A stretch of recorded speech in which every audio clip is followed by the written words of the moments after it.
ठीक है, दोनों जगह जोरदार मुनाफा आपको। पहले सुजलॉन की बात कर लेते हैं, क्योंकि एक 9,000 शेयर आपने जमा कर लिए यहाँ पर।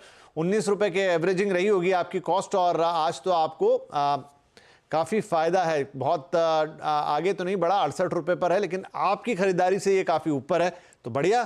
क्या करना चाहिए सरवेन जी सुजलॉन में? इनको अच्छा बढ़िया फायदा, और क्वांटिटी 9,000 है पूरी।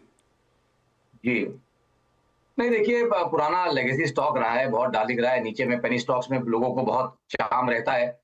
तो ये केस स्टडी कैसी है, 10 में से 1-2 जो चलते हैं उनमें से ये है। तो आई थिंक इनको मुबारकबाद की कहीं इन्होंने उस बास्केट में एक अच्छा शेयर पकड़ लिया जो चल गया है। इनिशियली तो पहले सर्किटों में ही चल रहा था, आप जाके कहीं ट्रेडिंग रेगुलरली आप बिना बिना सर्किटों के रेगुलर थोड़ी ट्रेडिंग होने लगी है इसमें। तो देखिए थॉट यहाँ पे यही रहेगा कि इसमें आपको एक लेवल दे देता हूं मैं, जो 2009 का हाई था इसका, वो था तकरीबन 124 रुपए। उसके बाद से आप देखिए नीचे में ऑलमोस्ट 10 रुपए के भी नीचे आपको स्टॉक गया हुआ दिख रहा है। तो आई थिंक इसका जो बड़ा री-रेटिंग मेरे हिसाब से टेक्निकली होगा वो तो 124-25 के ऊपर ही होगा। But in the mean time मुझे लग रहा है फिलहाल के मूव में कि 75 से लेके 78 तक के लेवल्स यहाँ ऊपर में आ सकते हैं। तो एग्रेसिवली स्टॉप लॉस ट्रेल करके अराउंड 64 चलें, और अराउंड 75-80 की रेंज, 75-78 की रेंज में जब जाता है तो चाहे तो दोबारा एक बार राय ले लें, बट फिलहाल बने रहे। चलिए बने रहिए जी। 19 के ऊपर तो जहां जितना चढ़ गया आपका फायदा ही है। सर कह रहे हैं 124 के ऊपर फिर टेक्निकल री रेटिंग होगी, तब तक भी फिर, लेकिन बीच बीच में राय रहते रहिएगा। दूसरा, केन्स टेक्नोलॉजी, यहां पर 100 शेयर 3980 के भाव पर, यहां भी इनको फायदा ही हो रहा था जितना मैंने प्लेट देखी थी अभी। यहां पे क्या करना चाहिए? देखिए थोड़ा स्पाइकी शेयर है, कभी 1-1.5-2 लाख शेयर ट्रेड होते हैं और कभी कभी उससे बहुत काफी ज्यादा हो जाते हैं। बट इसमें डेटा 2022 से ही है, तो उसमें बहुत ज्यादा मैं इनको लॉन्ग टर्म तो नहीं बता पाऊंगा, बट नेक्स्ट 2-3 महीने का ही व्यू निकाल पाऊंगा। और मुझे लगता है कि उस हिसाब से अगर देखा जाए तो तकरीबन 4,3800 के आसपास अच्छे सपोर्ट्स बने हुए हैं। तो आई थिंक डेटा का अभाव है, बट फिर भी क्योंकि सेटअप्स अच्छे बने हुए हैं तो मैं बोलूंगा कि थोड़ा सा डीप स्टॉप लॉस रख के अराउंड 3800 के नीचे अगर ट्रेलिंग स्टॉप लॉस रख के अगर बने रहें तो मेरे हिसाब से 1 से 3 महीने बने रहते हैं। नहीं तो उछालों में टुवर्ड्स, अगर नहीं है तो उछालों में कहीं तो टुवर्ड्स 47-4800 अगर आ जाता है तो थोड़ा मुनाफा बांधने की भी कोशिश करें। ठीक है जी, चलिए। तो केन्स टेक्नोलॉजी, सुजलॉन एनर्जी, दोनों पर आपके लिए सलाह होगी। हम आगे बढ़ते हैं। अब अगले कॉलर है हमारे मिस्टर रवि फ्रॉम अहमदाबाद। रवि साहब, स्वागत है आपका। क्या सवाल पूछेंगे आज?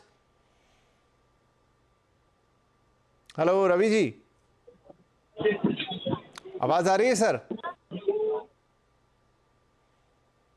शायद नहीं आ रही, पर चलिए सवाल ले लेते हैं। एक ही शेयर था कॉम्पटन ग्रीव्स का, 150 शेयर है इनके पास 308 के भाव पर, और 137 रुपए 45 पैसे का शुद्ध मुनाफा हर शेयर पर। यहां पे सरवेन जी क्या राय होगी कॉम्पटन ग्रीव्स में?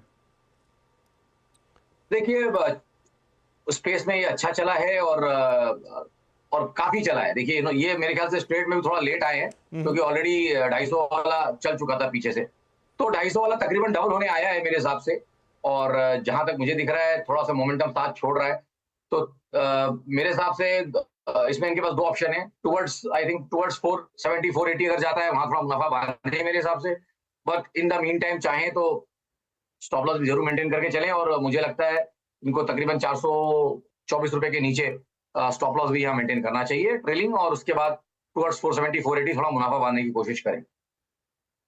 470 या 80 के आसपास आए, थोड़ा मुनाफा लें, और 424 रुपए के आसपास का ट्रेलिंग स्टॉप लॉस आप रख लीजिए। होल्ड कीजिए कॉम्पटन ग्रीव्स। राइट, विजय कुलकर्णी साहब नवी मुंबई से कॉल कर रहे हैं। विजय भाई, गुड इवनिंग, बहुत स्वागत है आपका। क्या सवाल पूछेंगे? Good evening. Hello hello Vijay ji, सुन रहे हैं? यस सर, सुन रहा हूँ। मेरा आवाज आ रहा है? आ रहा है, लेकिन थोड़े और भी लोगों की आवाज आ रही। खैर, टीवीएस मोटर्स, राइट, कितने 218 शेयर हैं आपके पास? 218 के भाव पर है 50 शेयर, राइट? Yes sir. चलिए, बहुत शानदार समय में आपने खरीदा होगा। एक शेयर पे 2200, ऑलमोस्ट 2300 रुपए का प्रॉफिट है। क्या राय होगी सरवेन जी इनके लिए टीवीएस मोटर्स में? देखिए बहुत अच्छा मुनाफा कमा के बैठे हैं, और अभी इसी तरह का एक 10 बैगर पहले भी किसी के पास अभी इसी शो पे हमने पकड़ा वो स्टॉक जिन्होंने। आई थिंक यहाँ पे भी इनकी मेरी राय यही रहेगी कि थोड़ा 1/5 के अराउंड थोड़ा मुनाफा बांधें, और उस पैसे को फिर दोबारा कोई एक मल्टी बैगर पकड़ने के लिए फिर आइडेंटिफाई करें, और कहीं इसी तरह का एक ट्रेड दूसरा पकड़ने की कोशिश करें। बिकॉज यहाँ से वापस 10x इसको होना थोड़ा मुश्किल है, और जब पैसा आया होता है तो थोड़ा पैसा ऑफ द टेबल लेना भी मेरे हिसाब से जरूरी है। काफी ओवरबॉट स्टॉक है, और मोमेंटम अब धीमे धीमे लॉन्ग टर्म मोमेंटम जो है वो साथ छोड़ रहा है। मींस नेगेटिव डाइवर्जेंसेस अगर आप वीकली चार्ट्स पे देखेंगे तो लास्ट तकरीबन 12-18 महीने से प्राइसेस ने तो नए हाई मारे हैं, बट मोमेंटम इंडिकेटर्स या जो मोमेंटम हम जिसको बोलते हैं वो धीमे धीमे स्लो हो रहा है। तो ये पहला संकेत होता है कि भाई थोड़ा सा कहीं थोड़ा सा एक छोटा मोटा एक करेक्शन या डीप करेक्शन भी आ सकता है। तो मुनाफा थोड़ा बांधे रहेंगे तो ऐसे मौकों पे थोड़ा इनको फायदा होगा। ठीक है जी, तो ध्यान रखिए सर की। अच्छा आपने सर एक मिनट के लिए मैं आपका ध्यान चाहूंगा, मल्टीबैगर आपने कहा आइडेंटिफाई करें, कोई तरीका, मतलब आप कोई क्लू देना चाहते हैं कि अगर कोई हमारे दर्शक जो नए नए जुड़ते हैं रोज, वो किस तरीके से एक मल्टीबैगर को आइडेंटिफाई किया जा सकता है? देखिए बड़ा सुनने में तो बड़ा सिंपल सवाल लगता है, लेकिन है बड़ा डिफिकल्ट, क्योंकि देखिए हम तो टेक्निकल वाले लोग हैं, हम तो प्रोबेबिलिटी, हम तो 10 पिक्स उठाते हैं तो हम एक बास्केट में से उठाते हैं 10 पिक्स। बट अगर आपने मिड कैप में अगर आपने अच्छा थोड़ा रिसर्च किया हुआ है और आपने देख लिया भाई क्वालिटी अच्छी है, इंडस्ट्री में साख अच्छी है, छोटी कंपनी है, बट वो जो भूख है प्रमोटर्स में वो है आगे बढ़ने की, तो आई थिंक इनिशियली तो सबसे बड़ी चीज तो वही है। उतना खाली देख लीजिए, बाकी आप देखिए प्राइस में कि रेगुलर प्राइस एक्शन अच्छा हो, ट्रेडिंग वेटिंग अच्छी होती रहे और आपको लिक्विडिटी थोड़ी मिलती रहे जहां पे आप ट्रेड कर सकें। तो थॉट तो मेरे उसी एंगल पे रहते हैं, क्योंकि मैं टेक्निकल वाला बंदा हूं तो बहुत ज्यादा फंडामेंटल नहीं बोलूंगा, बस खाली मैनेजमेंट की भूख देखता हूं कि हाँ भाई लोग अच्छे हैं और भूख है आगे बढ़ने की। सो उनमें आप डालिए, 5-7 स्टॉक्स में डालेंगे तो 2 ही 3 चलेंगे, एक या 2 चलेगा। इनफैक्ट किसी भी बड़े से बड़े अगर आप मार्केट प्लेयर या बड़े से बड़े दिग्गज इन्वेस्टर्स को देखें तो अराउंड 1 या 2 उनको मल्टीबैगर 10 में से मिलते हैं और वही उनके लिए पैसा बनाते हैं, फिर उसको लंबा लेके खड़े रहते हैं। तो थॉट यही है कि भाई आप जब 5-7 ट्रेड करेंगे तो 1 या 2 मल्टीबैगर आपके पास फंसेंगे और उनमें आपके पैसे अच्छे बनेंगे। तो कोई एकदम रामबाण तो कोई टूल किट नहीं है, बट एक यही है कि आप देख लीजिए कि थोड़ा कंपनी के प्रमोटर्स अच्छे हों और 5-7 ऐसे पिक्स लीजिए, 1-2 उसमें से चलेंगे।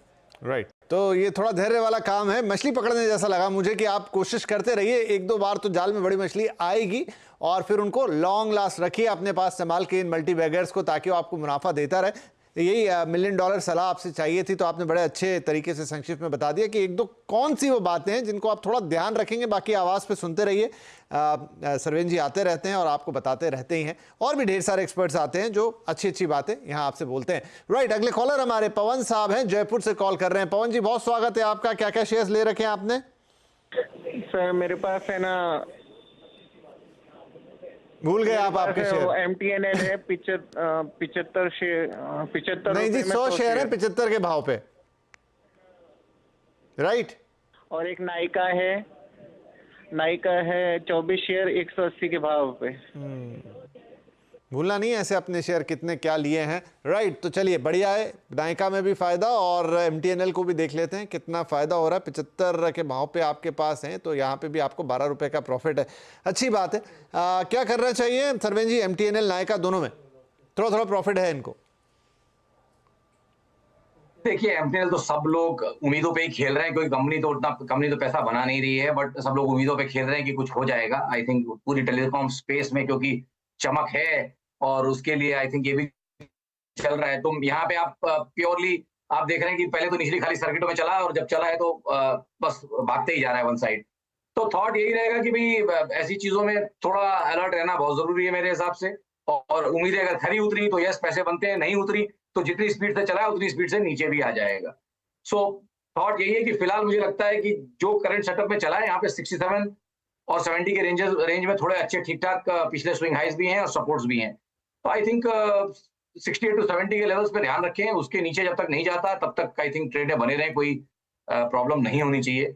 और अगर एक डीपर उनको स्टॉप लॉस चाहिए तो जो ज्यादा बड़े लेवल्स निकल के आ रहे हैं वो 60 रुपए के आसपास आ रहे हैं। तो बिटवीन 60 एंड 68 ये दो में से एक कोई चूज कर लें, एक स्टॉप, और आई थिंक उस स्टॉप को बरकरार रखें। इसमें जब तक चल रहा है तब तक चलने दें, 1 से 3 महीना मैं करंटली इसका व्यू पकड़ के चल रहा हूँ MTNL का। ठीक है जी, 60 रुपए का स्टॉप लॉस लगाइए, अब आपको पसंद है तो रखिए अपने पास। 75 का आपका भाव है तो उसके ऊपर अभी थोड़ा बहुत है। आगे सरवेन जी ने आपको डीपली उस पर सलाह दे दी। नायका दूसरा था सर इनके पास, जहां पर 180 के भाव पे 24 शेयर रहे इनके पास। जी देखिए लकी है कि आई थिंक लिस्टिंग के बाद नहीं फंसे और एक डीप जो करेक्शन आया उसमें बच गए और अभी फिलहाल लगता है इनका ताजा ट्रेड है। तो इनके लिए सिल्वर लाइनिंग ये है कि भाई देखिए 195 के लेवल्स थे इसके, जो जैन 24 का हाई जो मार्केट ने रखा था उस हाई को अब इसने आज मतलब इसने निकाला है, इस मंथ में निकाल रहा है। तो आई थिंक ये मंथली क्लोज 195 के ऊपर आ जाएगा, 2 दिन और बाकी है। तो आई थिंक इसका एक मंथली में ब्रेकआउट सेट हो जाएगा, और जिसका मुझे लगता है कि इमीडिएट टारगेट 230 235, और अगर बहुत अच्छा चला तो 250 260।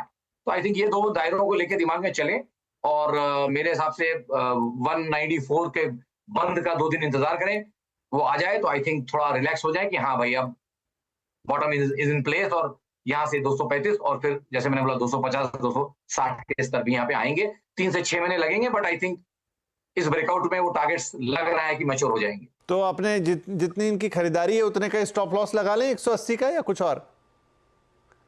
जी आई थिंक 180 भी कॉस्ट पे लगाना चाहे कॉस्ट पे लगा लें, या अगर थोड़ा प्रोटेक्शन लाना चाहे, बंद अगर 194 के ऊपर आ गया 194, ओके, हाँ, ठीक है जी, संभाल के रखें। 194